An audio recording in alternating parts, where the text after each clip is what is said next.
Hello, good morning guys. Good afternoon. Ikukwento ko lang yung buhay ko sa inyo. Nung bata kami, ng mga kapatid ko. Saka ako. Alam mo ba, maaga kami naulila sa ina.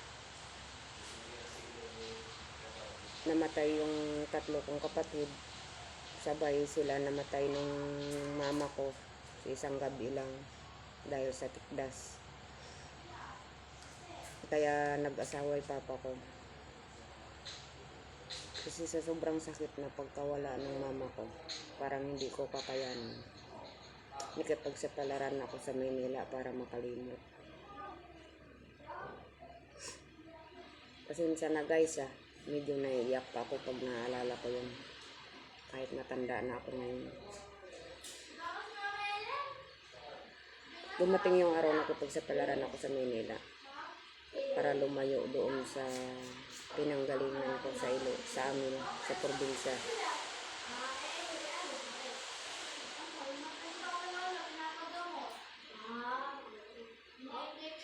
Lumuwas ako ng Maynila para hanapin ko yung sarili ko. Tapos iniwan ko yung 5 kong kapatid. Maliliit pa sila. Kasi ako ay panganay sa aming magkapatid.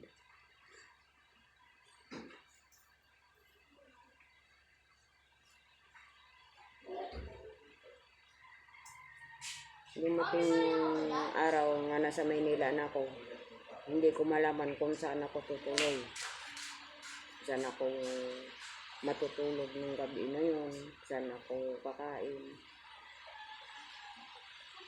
Talagang wala. Bagsak na bagsak ako nung panahon na yun. Dahil sa pagkawala ng mama ko. Parang mahirap pala yung mawalan ka ng isang magulang. Lalong lalo na pag pinakamamahal mo. Ay si mama kasi, yun yung mahal na mahal ko. Yun yung kabandingan ko parati.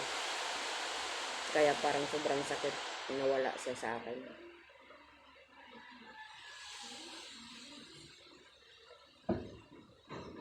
Kaya nung nasa Maynila ako,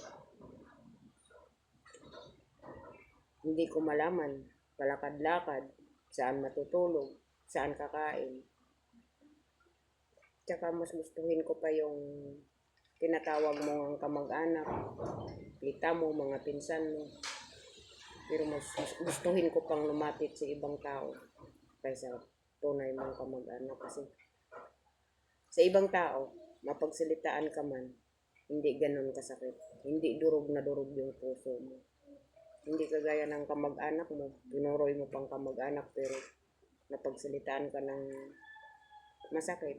Durog na durog yung puso mo hanggang sa nabubuhay ka, dala-dala mo yung sakit. Hanggang ngayon, pag naalala ko yun, puro lungkot ang nangyayari sa dibdib ko. Kaya yan nung nasa Maynila ako, isa akong pagala-gala kung saan kakain, walang matulugan. Hanggang sa nagtrabaho ako dyan sa Communication City sa kantin. Ang pinakasweldo ko yung kakain lang. Alam mo ba, malaki pa yung kaldero sa akin, inuurungan ko. Tapos yung pinaglutuan ng mga goto, bulalo, mas malaki pa sa akin. Pero tiniis ko yun para lang makakain ako. Sa sobrang sakit, hanggang ngayon naluluha pa ako pag naalala ko yun. Yun na nga guys.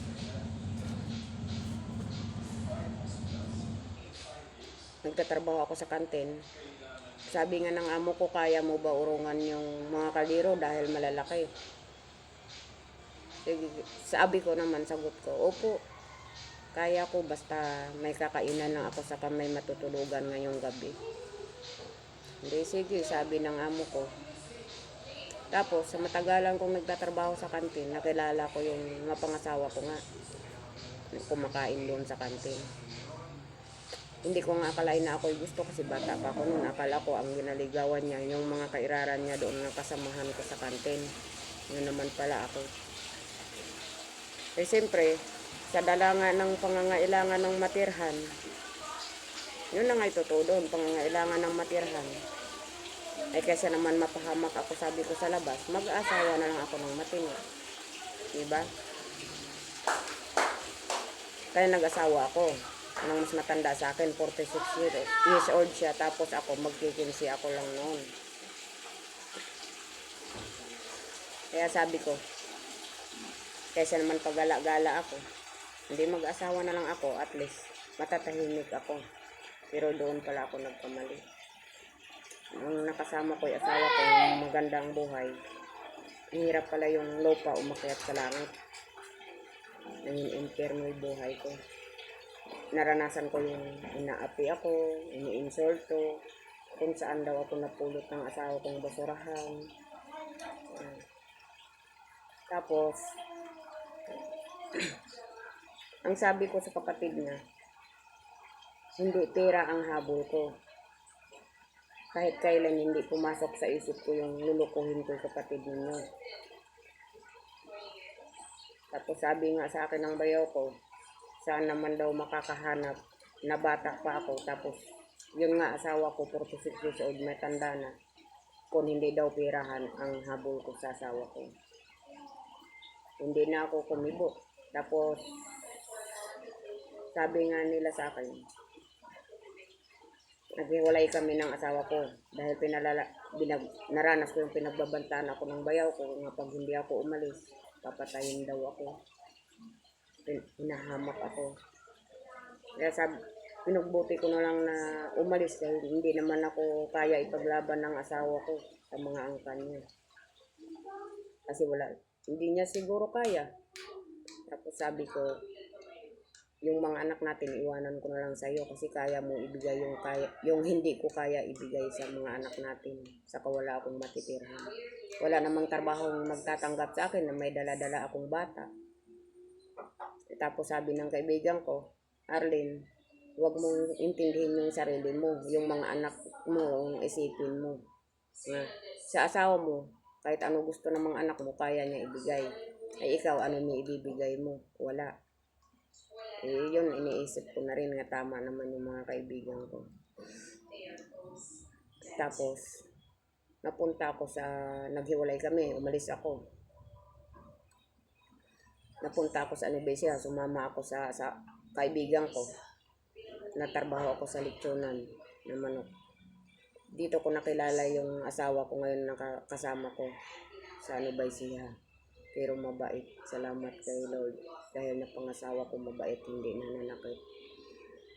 Kahit mahirap lang kami, nagtutulungan lang kaming dalawa. Nag-aaral ngayon yung mga anak ko.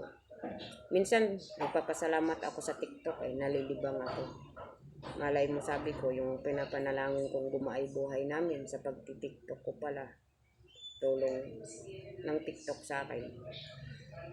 Yung mga problema ko sa buhay namin ngayon. Kaya nagkapagsapalaran ako mag-TikTok. Kaya ang dasal ko na lang kay Lord, thank you Lord, dahil binigyan mo ako ng pamilya na wala akong masabi. Sige, sa susunod na lang na kwento ko ng buhay ko kasi sobrang haba. Pasensya na kayo kung sabihin yung baduy, masyadong madrama. God bless you. Sana kagaya din kayo sa akin, nagabayan kayo ni Lord. God bless you. Bye-bye. Hanggang sa susunod. Mahaba pa kasi ikukwento ko sa inyo. Basta ang masasabi ko sa inyo, walang sukuan, kahit anong hirap ng buhay, laban lang. May awa ang Panginoon. God bless you. I love you all. Bye-bye. Hanggang sa muling pagkwento ko ng buhay ko. Mahaba kasi masyado ko pagkwento ko lahat. Bye-bye. God bless you.